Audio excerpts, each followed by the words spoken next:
तुमचं बोरणार झालं होतं का? तेव्हा काही कळत नव्हतं, पण सगळं घर तुमच्यासाठी हसत होतं. हा महाराष्ट्राच्या संस्कृतीचा खोलवर रुजलेला एक सोहळा आहे. बोर आणि नाद या दोन शब्दापासून तयार झालेला बोरनाद म्हणजे लहान बाळाला फळं, धान्य आणि प्रेमाने घातलेली आंघोळ. मकर संक्रांतीपासून ते रथसप्तमीपर्यंत घरातल्या लहान चिमुकल्यासाठी हा खास दिवस. गोड बोरं, उसाचे काप, ओले हरभरे, शेंगदाणे, कुरमुरे, तिळगुळ आणि आजच्या पिढीसाठी चॉकलेट्स, बिस्किट, कधी कधी नाणी सुद्धा.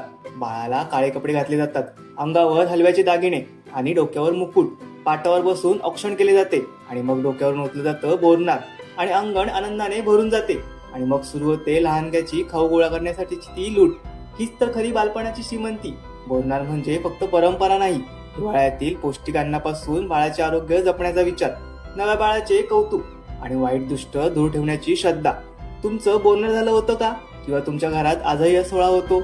कमेंटमध्ये नक्की सांगा. आणि रील आवडली असेल तर फॉलो आणि शेअर नक्की करा.